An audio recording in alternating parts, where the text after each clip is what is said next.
이스라엘에게 왕이 없던 시대가 있었다. 누군가는 자유의 시대라고 말했을지 모른다. 하지만 성경은 이 시대를 이렇게 기록한다. 그때의 이스라엘에 왕이 없으므로 사람마다 자기 소견에 옳은 대로 행하였더라. 이 문장은 사사기 전체를 꿰뚫는 핵심이다. 왕이 없다는 말은 단지 정치적인 지도자가 없었다는 뜻이 아니다. 그들의 삶에서 하나님이 왕의 자리에 계시지 않았다는 의미였다. 여호수아가 죽은 후 이스라엘은 약속의 땅에 정착했다. 전쟁은 끝난 것처럼 보였고 하나님과의 약속도 지켜진 것처럼 보였다. 그러나 평화는 오래가지 않았다. 문제는 밖이 아니라 안에 있었다. 가나안의 문화가 스며들었고 우상은 천천히 자리 잡았다. 이스라엘은 더 이상 하나님을 전적으로 의지하지 않았다. 그들은 하나님과 세상을 함께 붙잡으려 했다. 이것이 사사기의 시작이다. 타락은 갑자기 오지 않는다. 조금의 타협, 작은 무관심, 반복되는 방심이 쌓인다. 이스라엘은 하나님을 버렸다고 말하지 않았다. 그들은 단지 하나님만 의지하지 않았을 뿐이다. 그 결과 하나님은 그들을 원수의 손에 넘기셨다. 이것은 벌이 아니라 깨우심이었다. 고통 속에서 이스라엘은 다시 하나님을 찾았다. 그리고 하나님은 사사를 세우셨다. 사사는 왕이 아니었다. 완전한 지도자도 아니었다.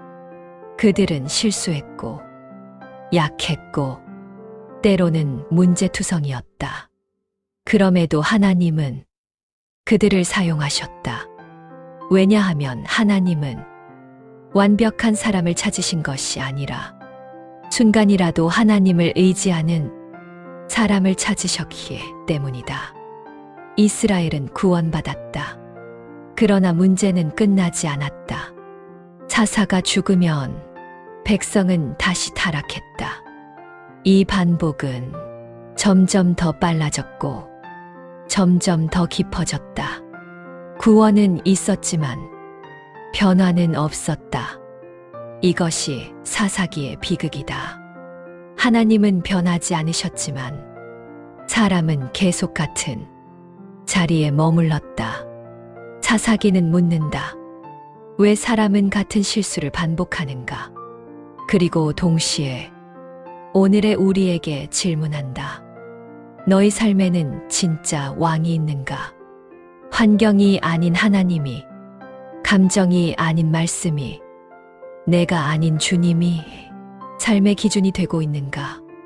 사사기의 이야기는 과거의 기록이 아니라 지금 우리의 모습일지도 모른다. 왕이 없는 시대는 혼란의 시대가 아니라 기준이 사라진 시대다. 그리고 기준이 사라질 때 사람은 반드시 무너진다.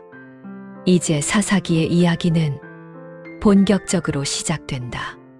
구원과 타락, 회복과 배신이 끝없이 반복되는 시대. 그 안에서 하나님은 끝까지 사람을 포기하지 않으신다. 첫 번째 배신, 그리고 하나님의 침묵. 이스라엘은 약속의 땅에 살고 있었다. 집도 있었고, 밭도 있었고, 적어도 광야처럼 굶주리지는 않았다. 겉으로 보면 하나님의 약속은 이루어진 것처럼 보였다. 그러나 성경은 다른 이야기를 시작한다. 이스라엘은 여호와를 버렸다.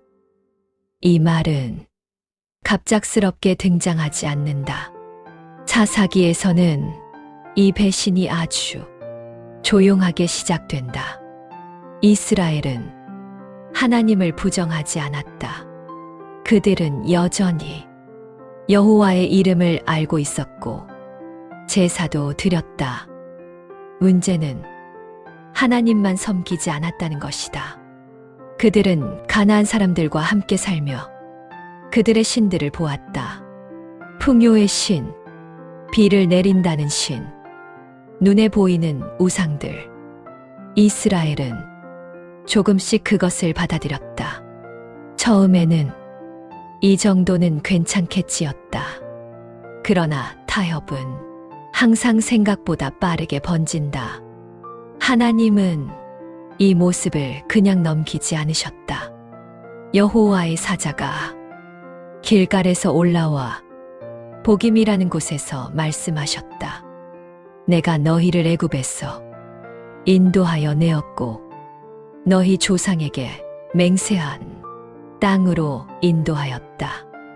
내가 너희에게 말하기를 너희와 맺은 언약을 영원히 어기지 아니하리라 하였거늘. 그러나 이어지는 말은 날카로웠다. 너희는 이 땅의 주민과 언약을 맺고 그들의 제단을 헐지 아니하였다. 하나님은 이스라엘의 행동을 정확히 짚으셨다. 그리고 말씀하신다. 그러므로 내가 그들을 너희 앞에서 쫓아내지 아니하리니 그들이 너희의 옆구리의 가시가 되며 그들의 신들이 너희에게 올무가 되리라. 이 말씀은 즉각적인 심판이 아니었다. 더 무서운 것은 하나님이 물러나신다는 선언이었다. 이스라엘은 이 말을 듣고 울었다.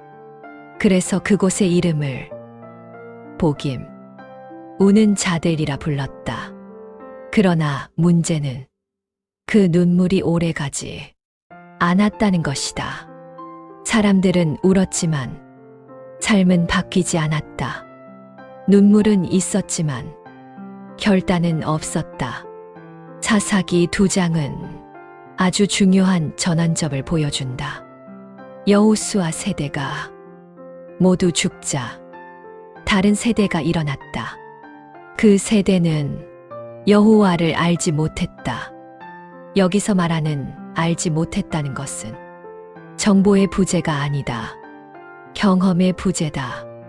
하나님을 직접 만나지 못한 세대, 기적을 체험하지 못한 세대.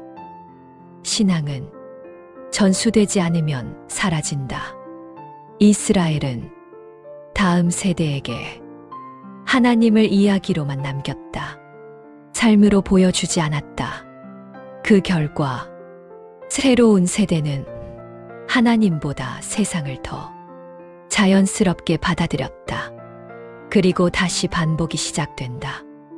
이스라엘이 악을 행한다. 하나님은 그들을 원수의 손에 넘기신다. 그들은 고통 속에서 하나님을 부른다. 하나님은 사사를 세우신다. 그들은 구원받는다. 하지만 사사가 죽으면 이스라엘은 다시 타락한다. 이 반복은 점점 더 깊어진다. 사사기 2장은 이 순환 구조를 처음으로 명확하게 보여준다. 타락 압제 부르짖음, 구원 다시 타락. 이 패턴은 사사기 전체를 관통한다. 그리고 하나님은 이 과정 속에서 때로는 침묵하신다. 바로 개입하지 않으신다. 왜냐하면 하나님은 단순히 문제 해결사가 아니기 때문이다. 하나님은 관계를 원하신다. 고통 속에서만 하나님을 찾고 평안하면 잊어버리는 신앙을 하나님은 기뻐하지 않으신다. 그래서 하나님은 침묵으로 가르치신다. 이스라엘이 느낀 고통은 하나님이 없어서가 아니라 하나님을 밀어냈기 때문에 생긴 결과였다. 사사기 2편은 오늘의 우리에게도 묻는다. 우리는 언제 하나님을 찾는가? 문제가 생겼을 때만인가? 아니면 평안할 때도인가? 눈물은 있지만 변화는 없는 신앙은 아닌가? 다음 세대에게 우리는 무엇을 남기고 있는가? 말로만 믿음인가? 삶으로 보여주는 믿음인가? 사사기 2장은 하나님의 사랑이 식었다는 이야기가 아니다. 사람의 마음이 얼마나 쉽게 식는지를 보여주는 장이다. 그리고 그럼에도 불구하고 하나님은 이스라엘을 완전히 버리지 않으신다. 이제 그 반복 속에서 하나님이 처음으로 사용하신 사람이 등장한다. 완벽하지 않았지만 하나님께 쓰임받았던 첫 사사. 사사기의 이야기는 이제 본격적으로 사람들의 이야기로 들어간다. 하나님은 왜 온니엘을 선택하셨는가? 이스라엘은 하나님을 떠났다.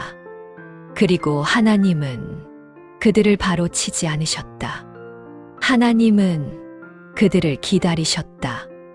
그러나 기다림은 방임이 아니었다. 이스라엘이 계속해서 악을 행하자 하나님은 그들을 한 사람의 손에 넘기신다. 그 사람의 이름은 구산 리사다임이었다. 그는 메소보다미아의 왕이었고 이스라엘을 무려 8년 동안 압제했다. 여기서 중요한 것은 이스라엘이 당한 고통이 갑작스럽지 않았다는 점이다. 하나님은 여러 번 경고하셨고 이스라엘은 그 경고를 무시했다. 압제는 벌이라기보다 결과였다. 그리고 마침내 이스라엘은 부르짖기 시작한다.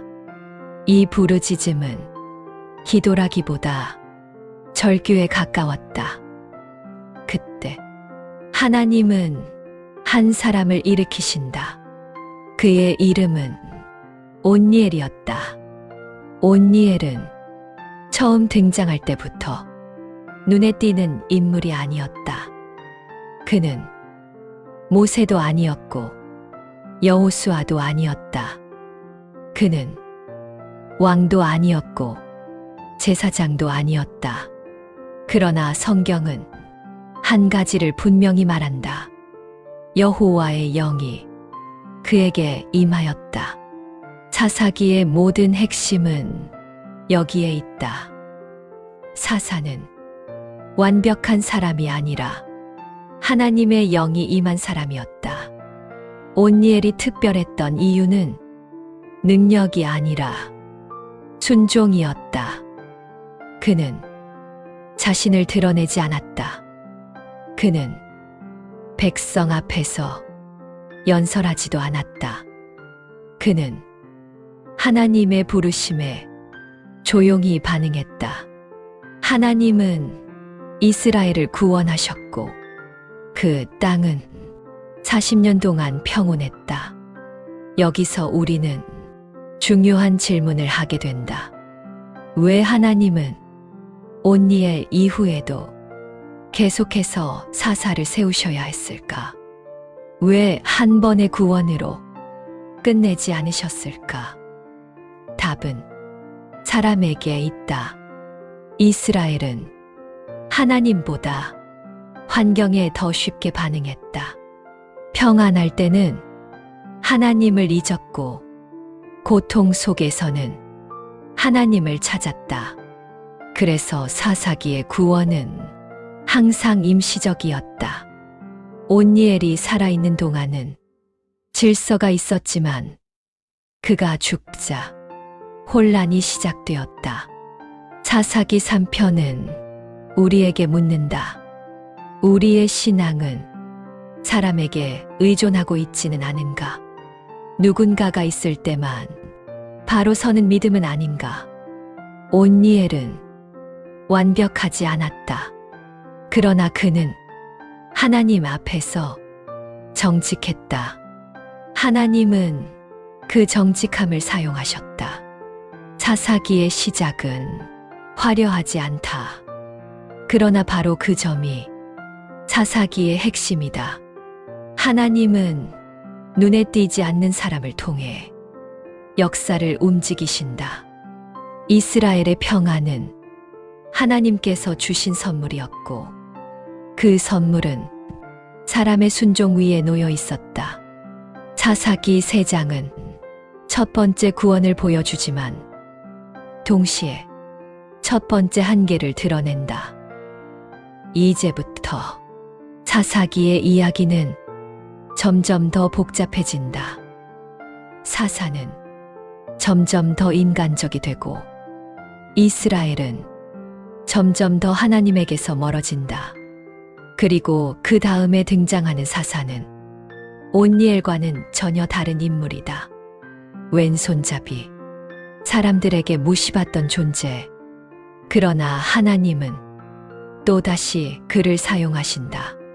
하나님은 항상 우리가 기대하지 않은 방식으로 일하신다. 사사기 3편은 분명하게 말한다. 하나님은 능력을 찾지 않으신다. 하나님은 마음을 보신다. 그리고 그 마음이 하나님을 향해 있을 때 역사는 움직이기 시작한다. 왼손잡이 에훗, 하나님은 왜 약점을 무기로 쓰셨는가? 이스라엘은 다시 하나님 앞에서 악을 행했다. 이 말은 사사기에서 가장 자주 반복되는 문장이다. 구원은 있었지만 회개는 깊지 않았다. 평안은 있었지만 기억은 오래 가지 않았다. 그래서 하나님은 또다시 이스라엘을 한 민족의 손에 넘기신다. 이번에는 모압 왕 에글론이었다.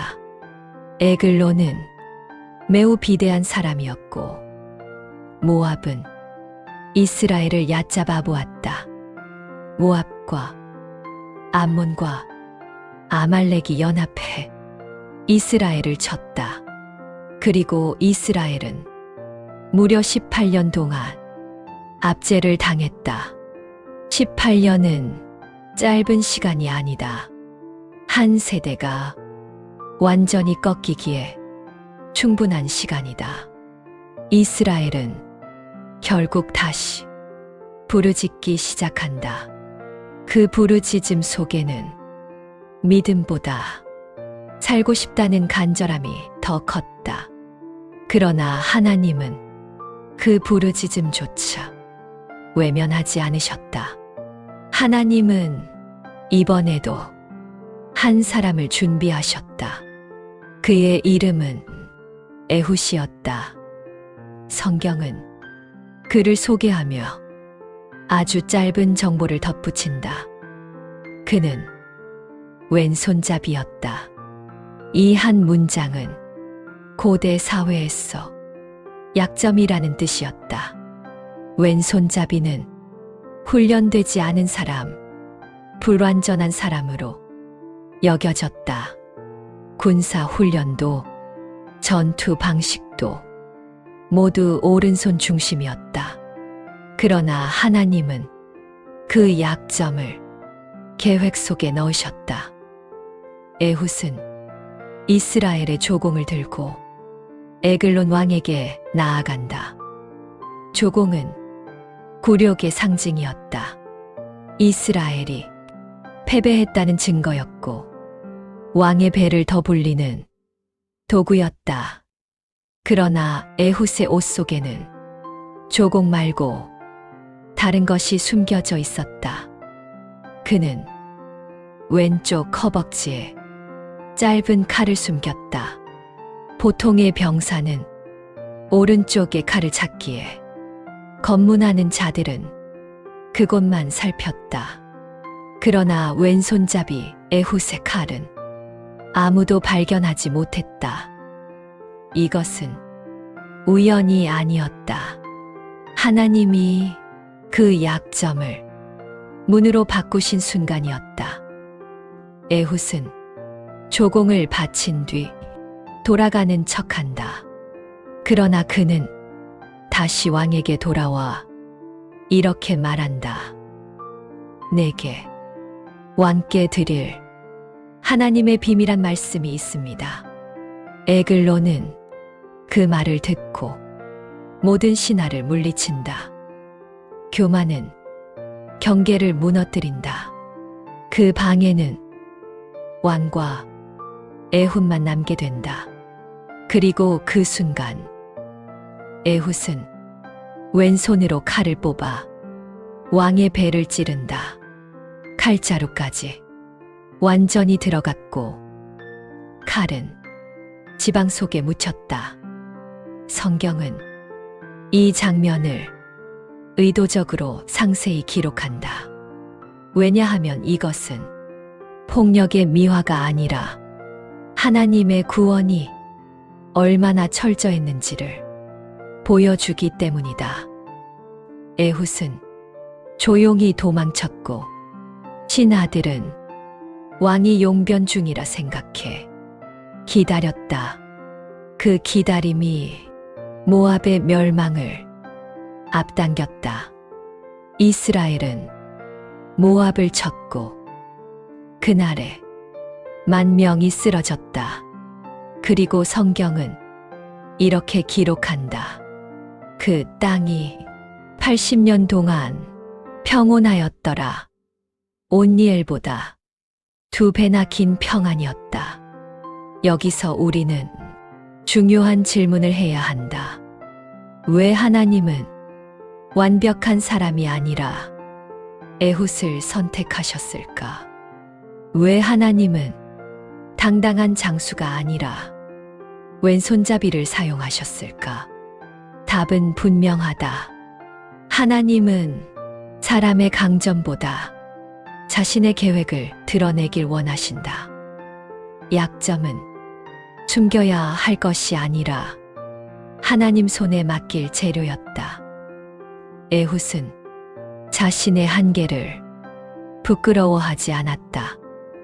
그는 그 약점을 하나님의 도구로 내어놓았다. 사사기 4편은 우리에게 이렇게 묻는다. 우리는 우리의 약점을 어디에 숨기고 있는가? 그리고 그 약점이 하나님의 계획 속에 들어갈 수 있다는 사실을 믿고 있는가? 하나님은 강한 사람만 쓰지 않으신다. 하나님은 맡겨진 사람을 쓰신다. 그리고 그 맡김 속에서 약점은 무기가 된다. 이제 사사기의 이야기는 점점 더 강렬해진다. 다음에 등장할 구원자는 한 사람이 아니라 한 여인이다. 그리고 전쟁의 판도는 완전히 뒤집힌다. 드보라와 바락, 하나님은 왜 여인을 사사로 세우셨는가? 이스라엘은 또다시 하나님 앞에서 악을 행했다. 이 문장은 사사기에서 너무도 익숙하다. 그러나 익숙함은 경고의 무뎌짐을 뜻한다. 이번에 하나님은 이스라엘을 가나안 왕 야빈의 손에 넘기신다. 야빈은 강력한 왕이었고 그의 군대 장관은 시스라였다. 시스라는 철병거 900대를 가진 압도적인 군사력을 자랑했다. 그 당시 철병거는 전쟁의 끝판왕이었다. 평지에서는 도망칠 수도 맞설 수도 없었다. 이스라엘은 무려 20년 동안 혹독하게 압제당했다. 그 시간 동안 사람들의 마음은 점점 작아졌고 믿음은 점점 침묵했다. 그러나 하나님은 그 침묵 속에서도 한 사람을 준비하셨다. 이번에는 남자가 아니었다. 그녀의 이름은 드보라였다. 드보라는 사사였고 예언자였으며 이스라엘의 지도자였다. 이 사실 하나만으로도 당시 사회 질서는 완전히 뒤집힌다. 여성은 지도자가 될 수 없다고 생각하던 시대에 하나님은 여인을 세우셨다. 드보라는 야자나무 아래에 앉아 백성의 송사를 들었다. 권위는 왕좌에서 나오지 않았고 칼에서도 나오지 않았다. 권위는 하나님의 임재에서 나왔다. 드보라는 바락을 불러 하나님의 말씀을 전한다. 여호와께서 너에게 명령하시기를 다볼산으로 가서 군사를 모으라 하셨다. 그러나 바락은 즉시 나아가지 않는다. 그는 망설인다. 그리고 이렇게 말한다. 당신이 나와 함께 가면 가겠지만 가지 않으면 나도 가지 않겠습니다. 이 말은 겸손처럼 들리지만 사실은 두려움의 고백이다. 바락은 전쟁보다 패배를 먼저 떠올렸다. 드보라는 그의 말에 단호하게 답한다. 내가 가는 길에서는 영광을 얻지 못할 것이다. 여호와께서 시스라를 여인의 손에 넘기실 것이다. 이 말은 벌이 아니라 예언이었다. 하나님은 전쟁의 결과뿐 아니라 영광의 방향까지 이미 정해두셨다. 전투는 시스라의 병거가 유리해 보였다. 그러나 하나님은 비를 내리셨다. 그 땅은 진흙이 되었고 병거는 움직일 수 없게 되었다. 강함은 한순간에 무력해졌다. 시스라는 도망쳤고 한 여인의 장막으로 숨어든다. 야엘이었다. 야엘은 그를 환대하는 척하며 그에게 우유를 준다. 시스라는 안심했고 잠들었다. 그리고 그 순간 야엘은 말뚝과 망치를 들어 그의 관자를 꿰뚫는다. 전쟁은 칼로 끝나지 않았다. 하나님은 사람들이 예상하지 못한 방식으로 역사를 마무리하셨다. 그날 이스라엘은 완전히 승리했다. 드보라는 노래한다. 그 노래는 전쟁의 찬가이자 신앙의 고백이었다. 이 이야기는 단순한 여성 승리담이 아니다. 이 이야기는 하나님이 누구를 쓰시는가에 대한 선언이다. 하나님은 성별을 보지 않으신다. 하나님은 마음을 보신다. 두려움 속에서도 말씀을 전한 드보라, 망설이면서도 결국 나아간 바락, 그리고 결단한 야엘. 이들은 완벽하지 않았지만 하나님의 계획 안에 있었다. 사사기 5편은 우리에게 묻는다. 우리는 하나님의 부르심 앞에서 어디에 서 있는가? 드보라처럼 말씀을 전하는 자인가? 바락처럼 확신을 미루는 자인가? 야엘처럼 결단하는 자인가? 하나님은 지금도 사람을 찾고 계신다. 능력 있는 사람이 아니라 순종할 준비가 된 사람을. 그리고 그 순종은 역사를 바꾼다. 기드온, 가장 두려운 사람을 하나님은 왜 부르셨는가? 이스라엘은 또다시 하나님 앞에서 악을 행했다. 그리고 이번에는 미디안이 이스라엘을 덮쳤다. 미디안은 전쟁으로 오지 않았다.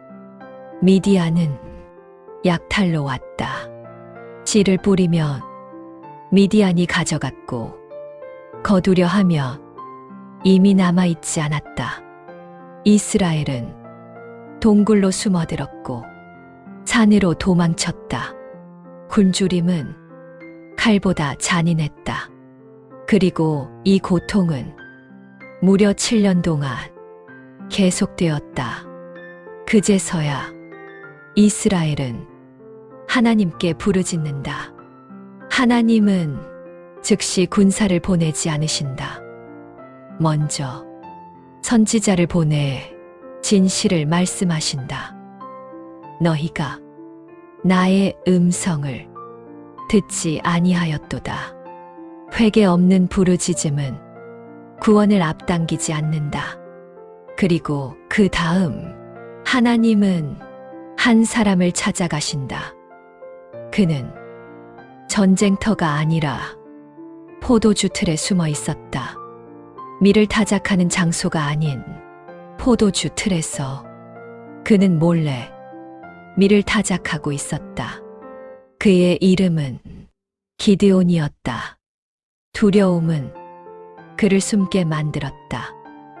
그때 여호와의 사자가 그에게 나타나 이렇게 말한다.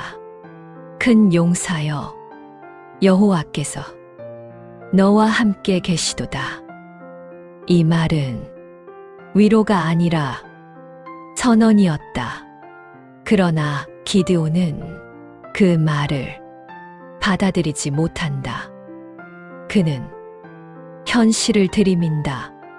여호와께서 우리와 함께 계시면 어찌하여 이 모든 일이 우리에게 일어났나이까?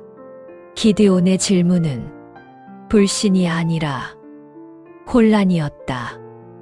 그는 하나님을 부정한 것이 아니라 상황을 이해하지 못했다.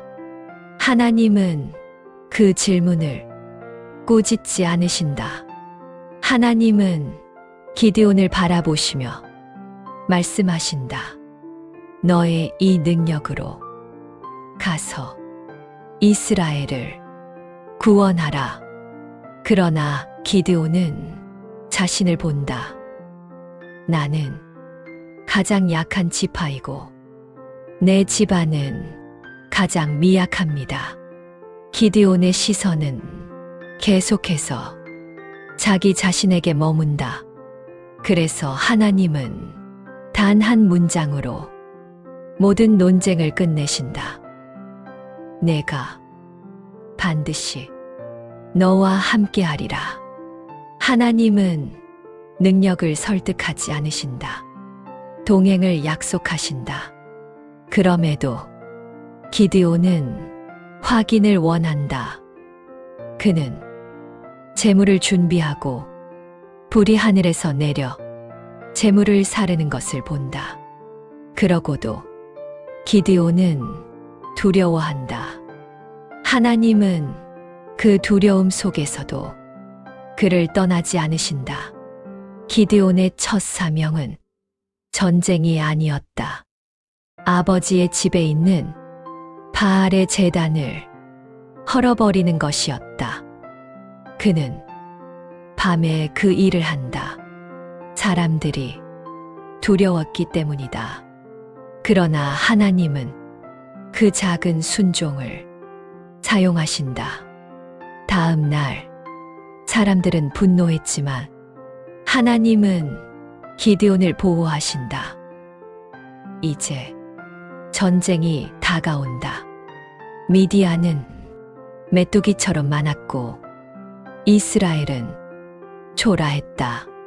기드온은 또다시 묻는다. 정말 저를 통해 하실 건가요? 그래서 그는 양털을 내놓는다. 한 번은 양털만 적게 해달라 하고 다음에는 양털만 마르게 해달라 한다. 하나님은 두 번 다 응답하신다. 이 장면은 기드온의 믿음이 약하다는 증거이지만 동시에 하나님의 인내를 보여주는 장면이다. 하나님은 기드온을 포기하지 않으신다.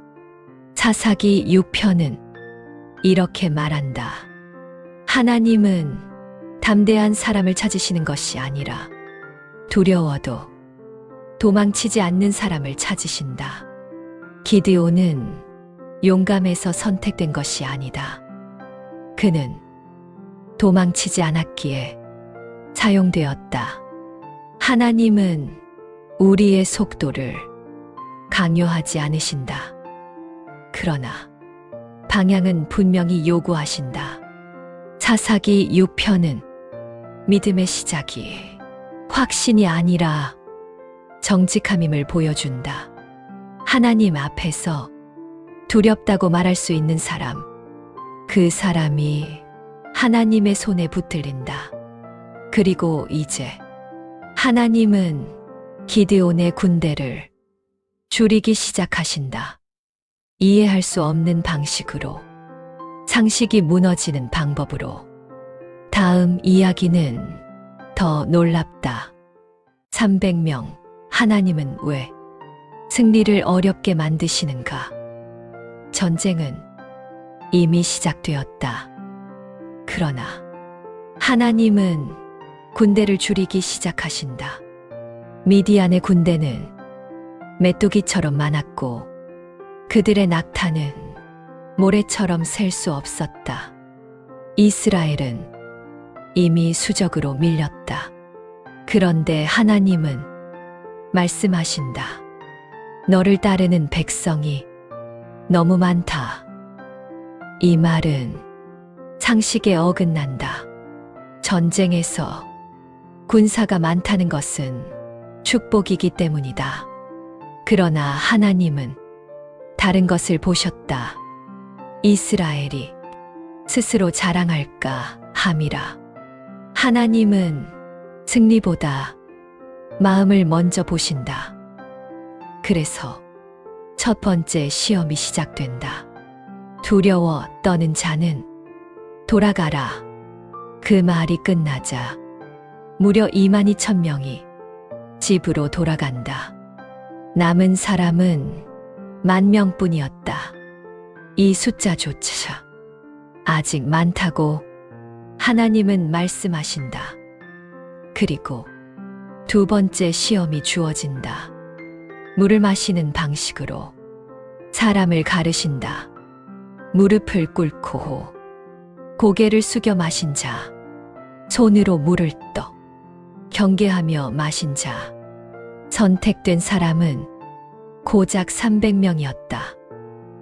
이제 도망칠 수도 없었다. 이제 핑계도 사라졌다.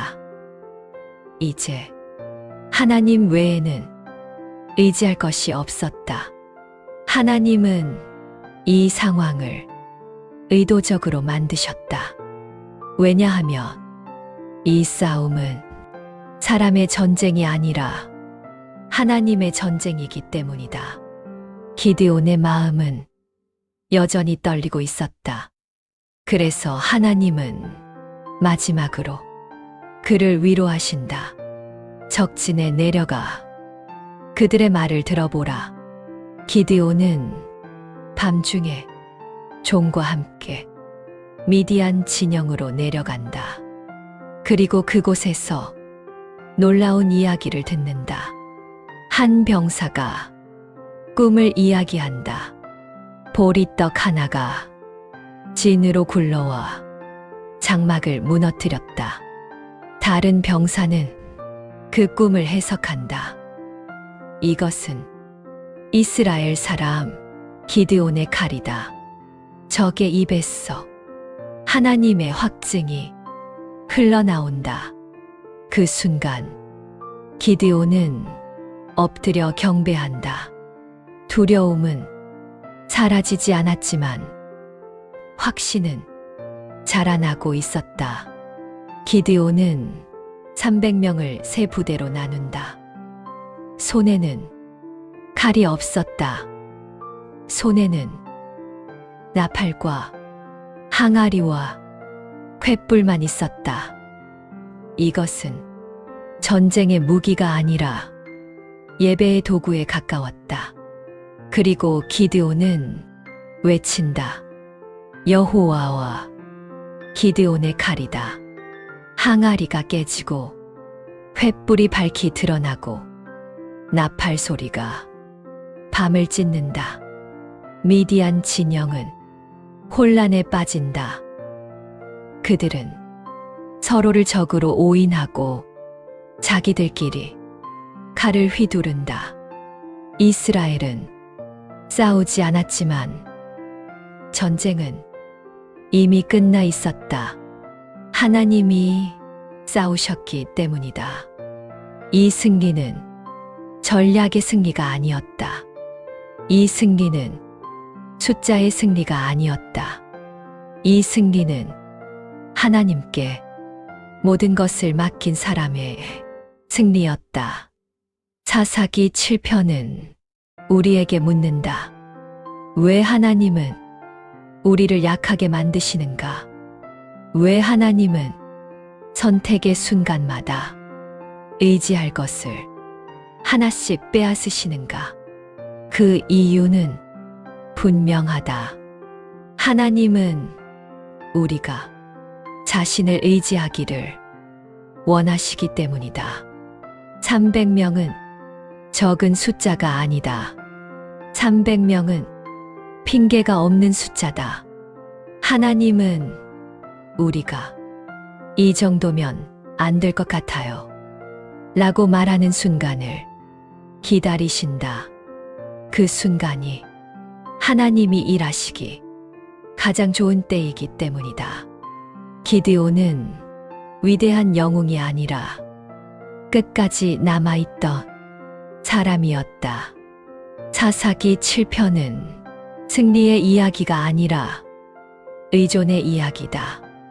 그리고 이 의존이 무너지기 시작할 때 다음 이야기는 또 다른 방향으로 흐른다. 승리 후에 무너진 기드온. 왜 영광은 오래 가지 않았는가? 전쟁은 끝났다. 기드온은 승리의 주인공이 되었다. 사람들은 그를 부르며 이렇게 말한다. 당신과 당신의 아들과 당신의 손자가 우리를 다스리소서. 이 말은 칭찬처럼 들리지만 위험한 유혹이었다. 이스라엘은 하나님보다 사람을 붙잡고 싶어 했다. 기드온은 처음에는 올바른 말을 한다. 내가 너희를 다스리지 아니하겠고 여호와께서 너희를 다스리시리라. 말은 완벽했다. 신앙 고백처럼 들렸다. 그러나 문제는 그 다음에 있었다. 기드온은 그들에게 요청을 한다. 너희가 전쟁에서 얻은 금 고리를 나에게 달라. 사람들은 기쁘게 그 요청을 따른다. 전리품은 산처럼 쌓였고 금은 풍요의 상징이 되었다. 기드온은 그 금으로 에봇을 만든다. 에봇은 원래 제사장이 입는 거룩한 옷이었다. 그러나 기드온의 에봇은 성막이 아닌 자기 성읍에 세워진다. 그 순간부터 문제가 시작된다.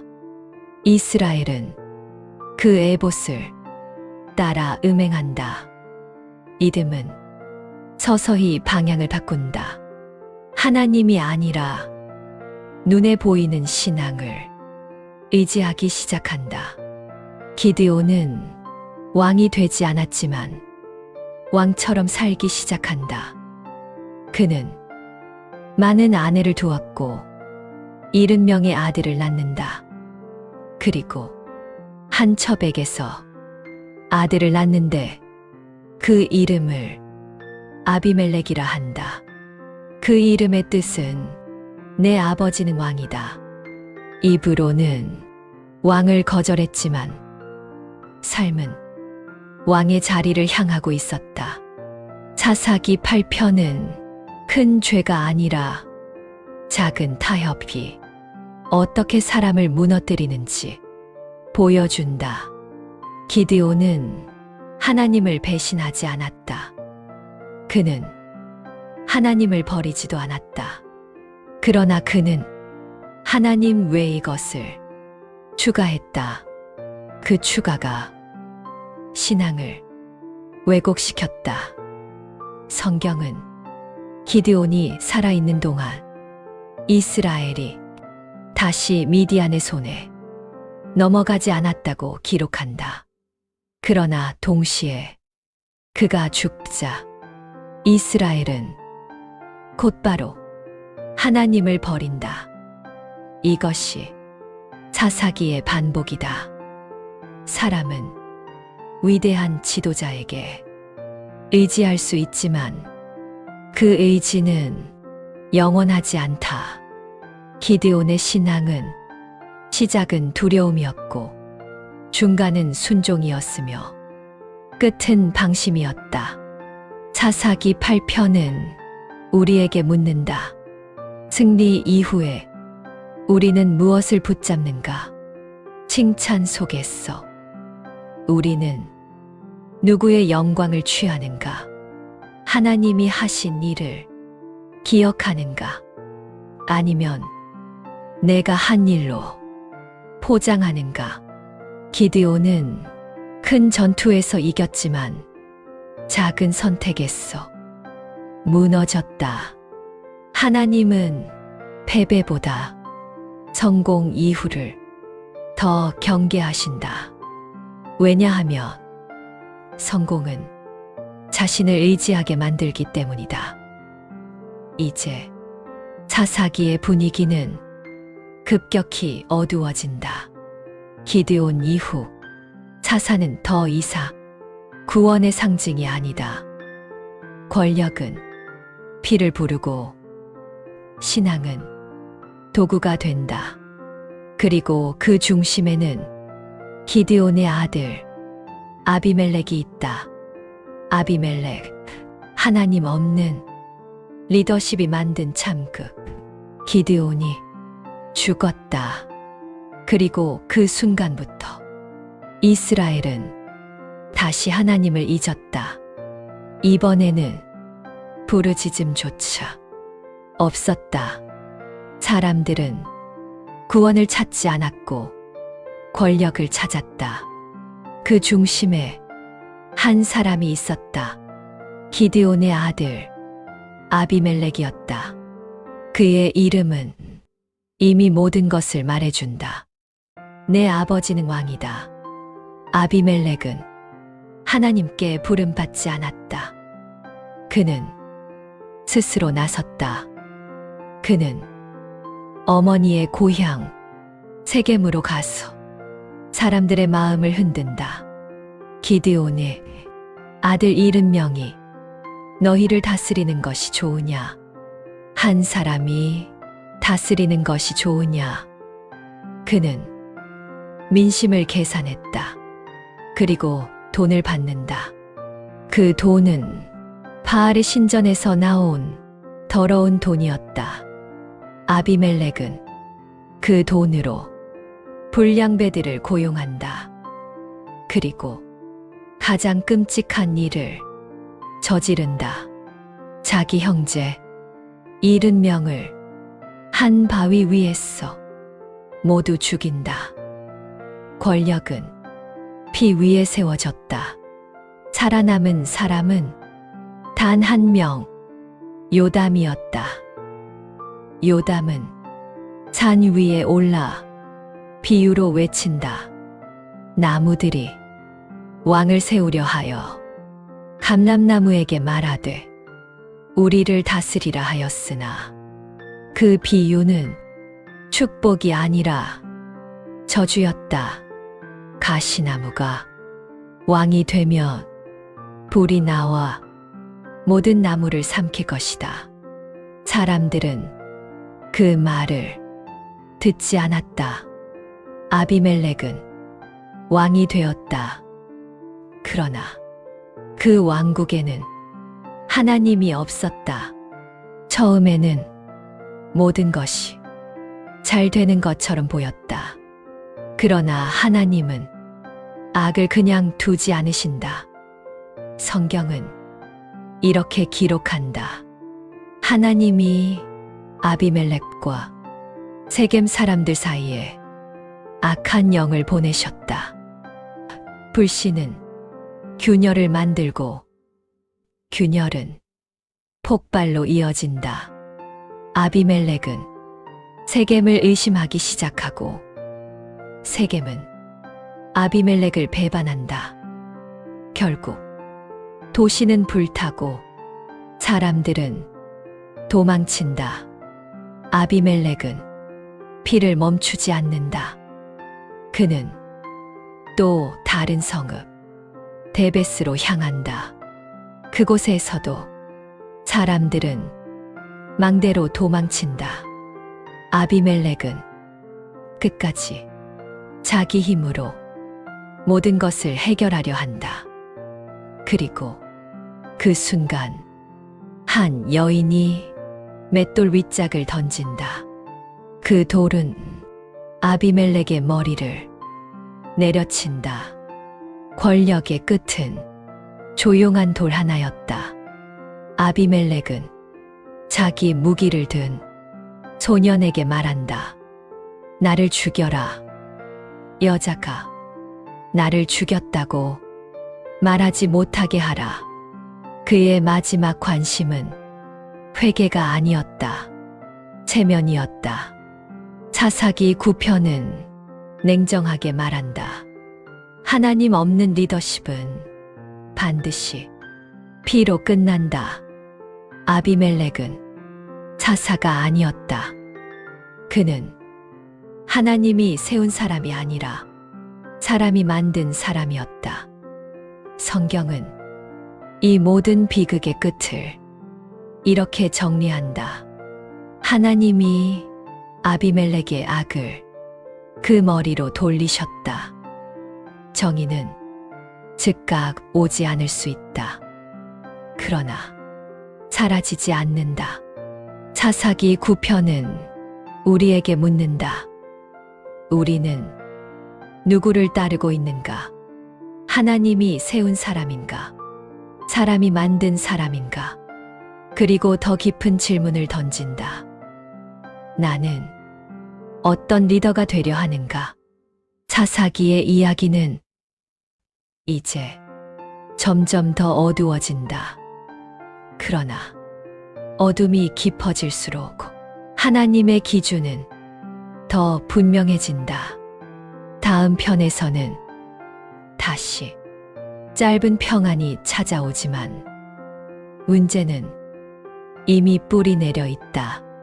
그때의 이스라엘에 왕이 없었으므로 사사기의 마지막은 승리로 끝나지 않는다. 회복으로도 끝나지 않는다. 침묵으로 끝난다. 성경은 한 문장을 반복해서 남긴다. 그때 이스라엘에 왕이 없었으므로 사람마다 자기 소견에 옳은 대로 행하였더라. 이 문장은 설명이 아니라 판결이다. 사사기의 마지막 시대는 입다와 삼손의 이야기로 대표된다.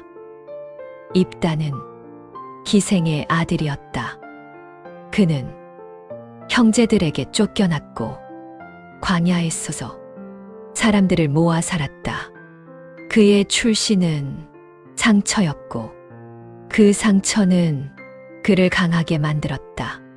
그러나 동시에 위험하게 만들었다.